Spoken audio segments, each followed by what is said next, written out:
Move to the next line. Okay, it's going to get a little more involved. Here we have two letters, the Aleph and the Bet, and they both have vowels. So that's not hard. That would be Abba. Abba means father in Hebrew. Next, Abba. Next, Abba. Now, why is it also Abba? It has an Aleph at the end, but Aleph is a silent letter, and there's no vowels that I attributed to this letter, so it's really silent. It would be the same. This Abba sounds the same as this Abba. Okay? Now moving along to the second to last one on this line. Okay, now here we talked about the schwa being silent, and it is silent in this case. It's generally silent. And so we just land on it. It doesn't make any sound, so we just land on the V sound for the word av. Av. Next, ba, ba. Next line. Okay. Oh, there we are, Bonnie. I knew you'd find me. Abba, ba. That means father is coming. Okay. Ima means mother in Hebrew. I wrote it without the he. Ima, without the aleph, and ima. Next line. There we are. Ha-av. Ha-av. Next. Ha-a-ba. Last one on this line. Ba. Next line. Ba. Ba. Yeet. So we have the a-a-e. Ba, ba, yeet. And the tav at the end doesn't have a vowel, so you just land, sort of crash into it. Yeet. Ba, ba, yeet. Next. Again. Ba. Ba. Okay, next. Ve-ima. Now here I have the shva, which I said is mostly silent, but I pointed out that whenever it is underneath the first letter of the word, it is silent, and it's that short little eh. So like the hallelujah or mamma mia, it just touches the eh for a split second. Ve'ima. Ve'ima. Next line. Ooh, a little glare there, but we'll get over it. Gam. Okay, gam. That's the mem sofit. It's not the samech. Mem sofit. Gam. Okay. Ani. Okay, now, ni, and going into a yud that has no vowel underneath it, it will really be silent because the ni goes into a diphthong. Ni. It sort of bumps into a Y sound that the yud is. The yud is a Y sound. So the ni is the diphthong, and therefore it really would be the same with or without the yud at the end. So, ani. Ba. La. Bayit.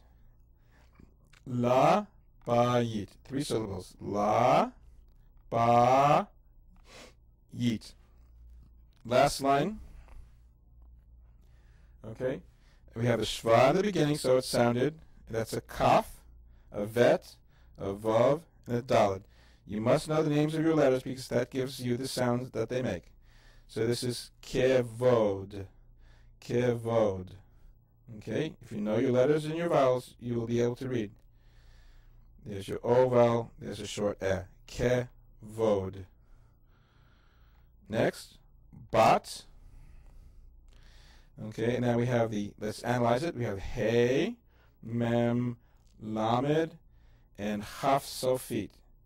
We have a vowel, an and a silent schwa at the end. That's a schwa, silent schwa. So We go syllable by syllable. That's how you start. Ha, me, lech. So it's one syllable is ha, two syllables is me, and the third syllable is lech.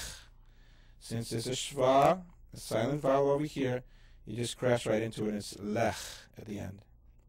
And the last word on this chart is ba-a. Ba-a.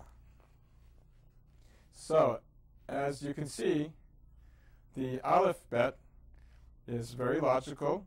It's a series of letters and vowels.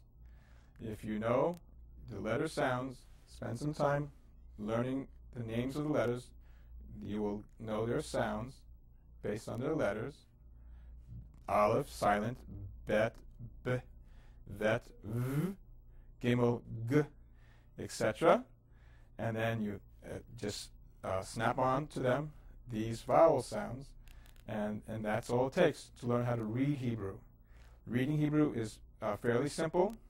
You have to study it, and then once you know how to read it, we could take it to the next level, and we could start to learn it as a language of either prayer or biblical study, or as the secular language, the spoken language in the streets, not only in Israel, but all over the world, wherever Hebrew speakers live.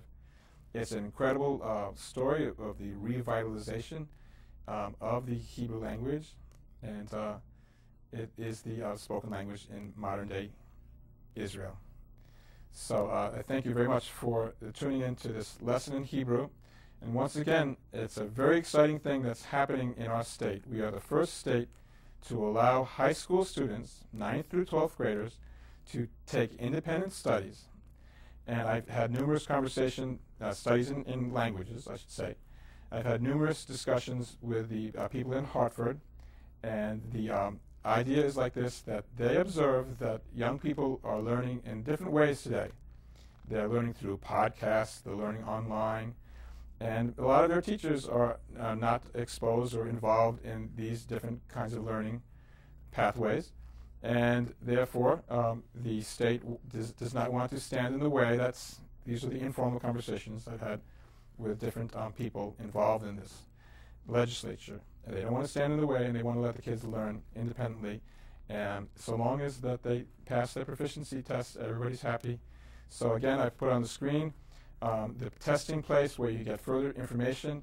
You can enroll in pretty much any language that you could think of this fall, 2009, and get your credits towards graduation, high school graduation. And I thank you for watching Rabbi Rock. I am Rabbi Shaul Praver. Shalom.